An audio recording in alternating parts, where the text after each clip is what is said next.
सभी संबंधों में क्रोध है। तुम अपनी पत्नी से वस्तुतः कभी प्रसन्न नहीं हो सकते, क्योंकि तुम इतनी बड़ी मांग कर रहे हो जो उस गरीब के पास है नहीं। तुम मांग रहे हो कि वो देवी हो, परमात्मा जैसी हो। पत्नी तुमसे मांग रही कि तुम परमात्मा जैसे हो, वो हो नहीं सकता। जो नहीं हो सकता तो फिर बेचैनी है, क्रोध है, वैमनस्य है, कलह है, हजार तरह के उपद्रव हैं। लेकिन अगर गौर से देखोगे तो तुम्हारी पत्नी चाहती कि तुम परमात्मा जैसे हो। तुम्हारी पत्नी जब नाराज होती कि तुम धूम्रपान मत करो तो वो क्या कह रही? वो कहती कि धूम्रपान करे मेरा पति। कि तुम जब जाते जुआ खेलने तो पत्नी रोती, पीड़ित होती, क्योंकि वो सोचती उसका पति, उसने पति में परमात्मा खोजना चाहा है। ये बात जरा जस्ती नहीं कि परमात्मा जुआ खेलने चले। शायद उसे भी साफ ना हो कि क्यों वो तुमसे इतनी नाराज है।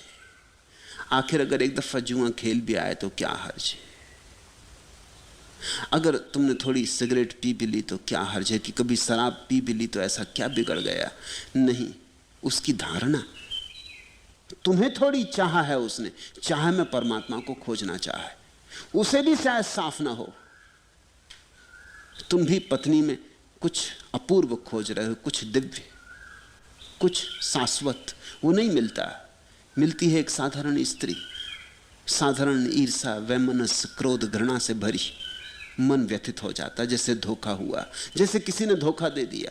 तुमने चाहा था एक अपूर्व सौंदर्य जो कभी ना कुम्हलाता, और ये पत्नी कुम्हलाने लगी।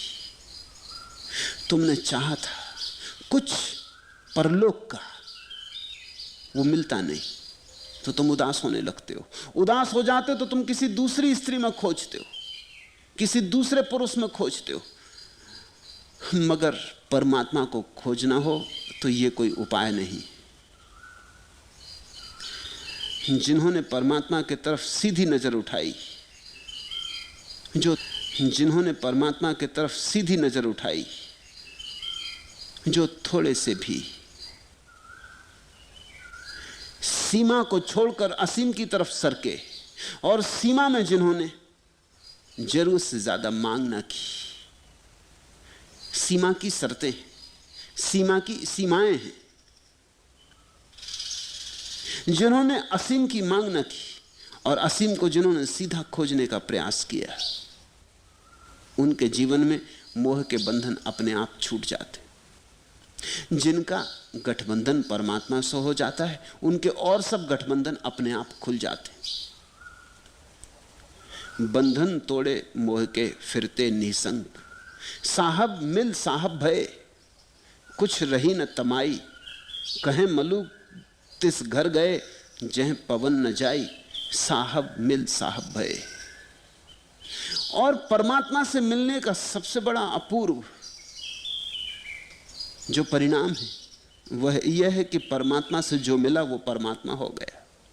इससे छोटे में मन राजी होगा ही नहीं, इससे छोटे में बेचैनी रहेगी। तुम छोटे आंगन में न समा सकोगे, तुम्हें ये पूरा आकाश चाहिए।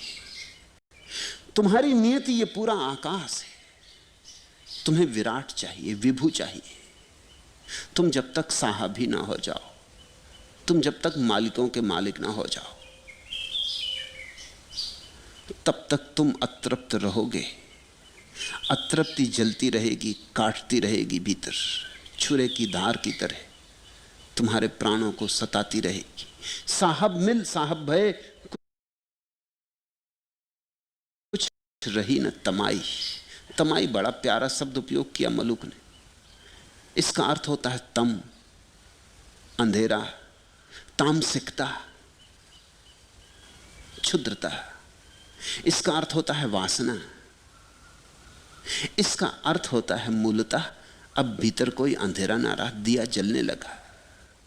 साहब मिल साहब भय, कुछ रही न तमाई। अब कोई अंधेरा ना रहा। कहे मलूक तिस घर गए, जह पवन न जाए। ये सूत्र बड़ा अनूठा है। बुद्ध ने कहा है अपने भिक्षुओं को श्वास को देखना। आनापान सति योग या सतिपत्थान, श्वास को देखना। क्यों?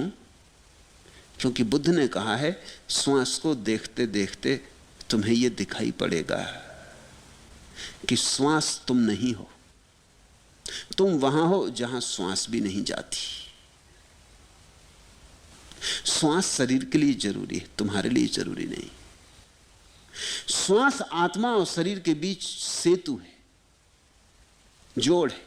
इसलिए श्वास टूट जाती तो आत्मा और शरीर का संबंध छूट जाता, लेकिन इससे मृत्यु नहीं घटती, इससे केवल संयोग छूट जाता। श्वास के प्रति जागे रहो। अगर श्वास को देखते रहो, भीतर आई बाहर गई, भीतर आई बाहर गई, इसके प्रति होश को प्रगाढ़ करते जाओ, बुद्ध ने कहा, तो एक दिन तुम पाओगे कि तुम श्वास नहीं हो। जिस दिन यह जाना कि मैं श्वास नहीं हूं, उसी दिन तुम मृत्यु के बाहर हो गए, अमृत का दर्शन हो गया। ये मलुक की पंक्ति कहती है, साहब मिल साहब भय, कुछ रही न तमाई, कहे मलुक तिस घर गए जह पवन न जाई। जहां श्वास नहीं पहुंचती उस घर में पहुंच गए। जहां श्वास नहीं पहुंचती वहीं अमृत का वास है।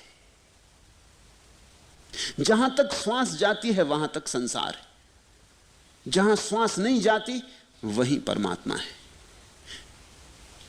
और वहां पहुंचकर तुम परमात्मा हो जाते हो। ऐसा नहीं कि तुम परमात्मा का दर्शन करते हो कि अहो कैसे सुंदर, तुम ही परमात्मा हो जाते हो।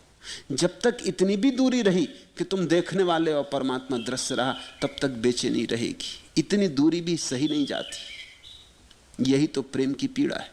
तुम जिससे प्रेम करते हो उससे दूरी नहीं सही जाती, लेकिन इस जगत में कुछ भी करो दूरी तो रहेगी। कितना ही तुम पत्नी को प्रेम करो, पति को प्रेम करो, दूरी तो रहेगी। तुम दो हो, दूरी तो रहेगी।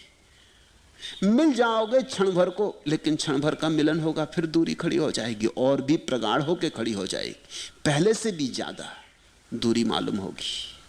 ऐसा होता, तुम रास्ते से निकल रहे हो, अंधेरी रात है, धीरे धीरे अंधेरे में चलते चलते तुम्हें थोड़ा थोड़ा दिखाई भी पड़ने लगा है। फिर एक अचानक तेज प्रकाश वाली कार तुम्हारे पास से निकल गई, एकदम रोशनी हो गई। कार के गुजर जाने पर तुम पाओगे अंधेरा और भी ज्यादा हो गया, अब कुछ भी नहीं दिखाई पड़ता। पहले अंधेरे में चलते चलते थोड़ा दिखाई भी पड़ता था, अब ये कार और तुम्हें चकाचौंध से भर गई, अब कुछ भी नहीं दिखाई पड़ता। जब भी पति और पत्नी क्षण भर को प्रेम के आवेग में मिलते हैं तो उसके बाद और भी दूर हो जाते, पहले से भी ज्यादा दूर। यही तो दुख है संभोग का। संभोग के बाद सभी लोग विषाद से भर जाते। ये तो पास आना चाहा था और दूर फेंक गए। यहां तो अद्वैत सध नहीं सकता। अद्वैत तो सध सकता है सिर्फ परमात्मा से, क्योंकि वहां देह का सवाल नहीं। देह दो कर रही है, देह अलग अलग कर रही है। देह के पार को जानते ही भेद समाप्त हो जाते। साहब मिल साहब भय, कुछ रही न तमाई, कहे मलुक तिस घर गए जह पवन न जाई। जलसा तरल बनूं, सूरज की किरण डोर पकड़, गगन चढ़ूं